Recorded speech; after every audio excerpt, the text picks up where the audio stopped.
Hey folks, James Abrinio coming to you today. It is August 4th, around 2:30 p.m. And as we sit here today in Texas, a pretty unthinkable thing is happening. If you're paying attention to the news, you're aware that upon Donald Trump's directive, Governor Abbott has called a special session to mid-decade redraw their voting maps with the specific goal of obtaining additionally 5 congressional seats for Donald Trump. The reason that Trump has called for this is he is aware that the midterms are coming next year. I think it's pretty clear by polling that he is aware that his big, beautiful bill that was passed and the way that he is carrying out his policy is widely unpopular. And so he's concerned about that. And his goal is to essentially pad the play, to pad the race, to make sure that he's able to win midterm elections. And then that way he can proceed with his very, very aggressive agenda. Whether or not you agree with Donald Trump, however, I would hope that seeing what's happening in Texas concerns you.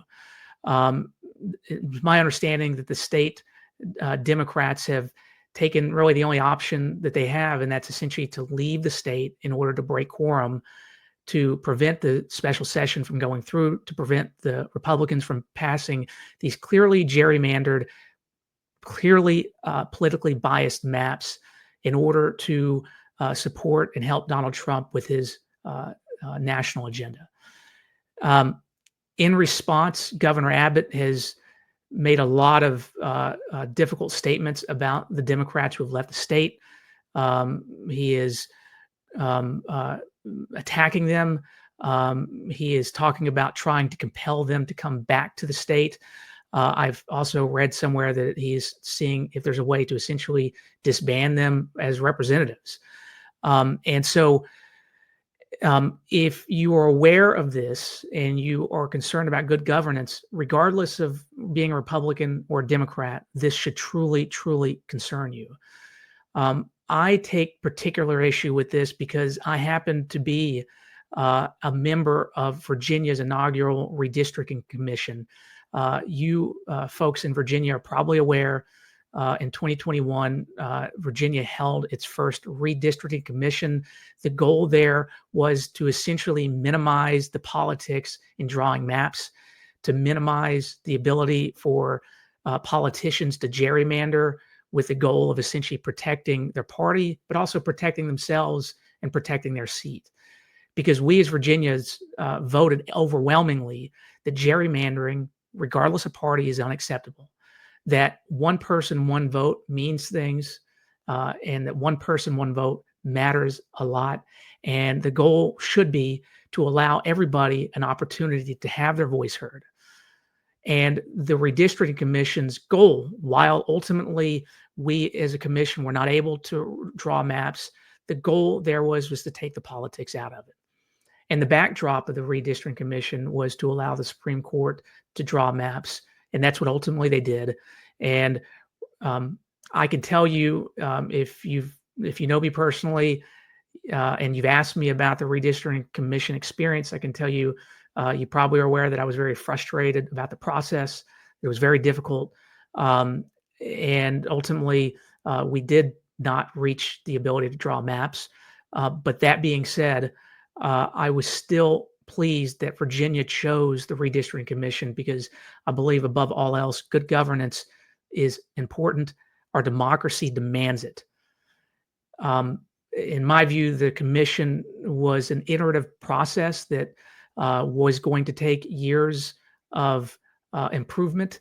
And ultimately, though, with the goal of having a much fairer situation politically and just factually than if you have politicians drawing maps behind closed doors. As I sit here today, I see responses by the governor of California, Gavin Newsom. I've seen some statements by representatives in New York who have indicated that they need to take action in kind. And what that means is an arms race of redistricting. Now, what I will say, and I think everybody is aware, Democratic states, or the states for the most part that have passed redistricting commissions And the main reason was good governance. And I think here in Virginia and the other states that passed these commissions did it with fairness at heart, with sincerity at heart, with a true passion for our constitutions, both federal and state, with our passions for democracy, and with good intentions. And as I sit here today, I don't know if ultimately we made a mistake. I will tell you that if Texas ends up passing these new maps and decides that gerrymandering, blatant gerrymandering, out in the open gerrymandering, orchestrated by the President of the United States, if they pass these maps, I will support efforts by California, New York, and any other Democratic state to respond in kind.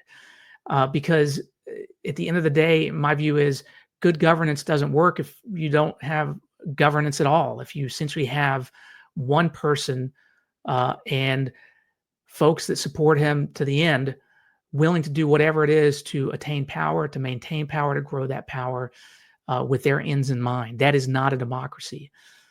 I have not held back on my criticism of Donald Trump. Politically, personally, I'm not a fan. I don't think that's any secret for anybody that knows me. But this is truly different. And what concerns me about this effort is it's the kind of effort that, in large part, the average voter is not paying attention to unless it is brought to light by elected representatives and people with voices saying that this technical matter that is really a politically wonky issue, drawing maps, trying to figure out where lines should be drawn, making sure that you have updated census data and accurate locations. This stuff is very technical, and frankly, even as commissioner, it was over my head. But that's what makes it so dangerous, because Donald Trump knows that the public, and in large part, a big swarm of his base is simply, number one, isn't paying attention or doesn't care, and that for moderates that are not paying attention, that this probably won't get on the radar. So I'm shooting this video with a direct ask.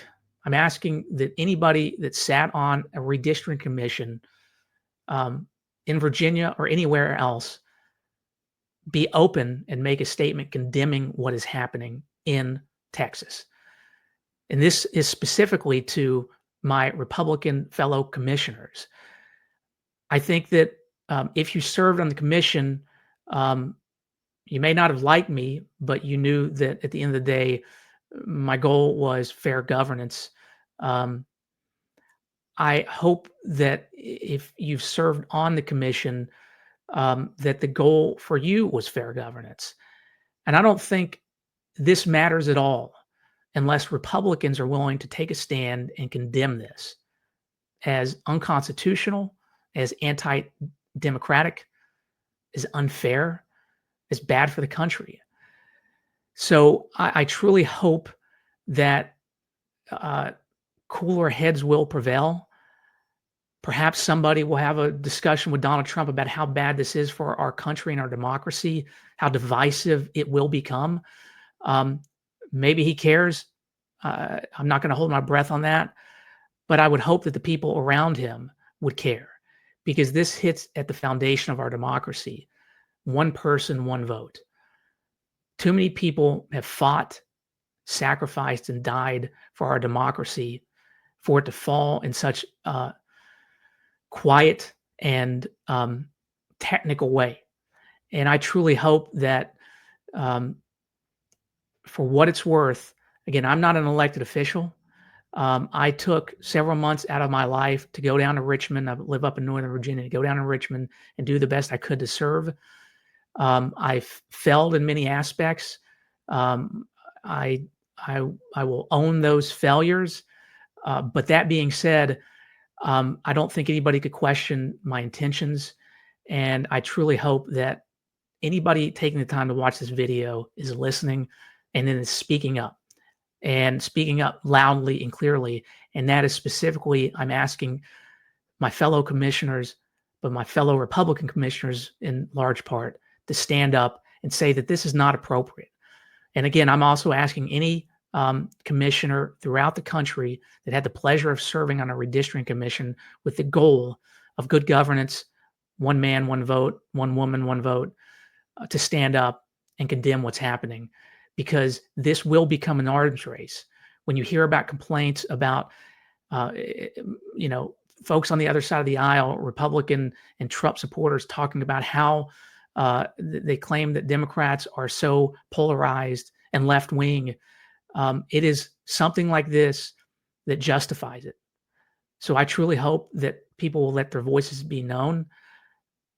This video may not make a difference, but I can at least say I tried. I wish you guys the best.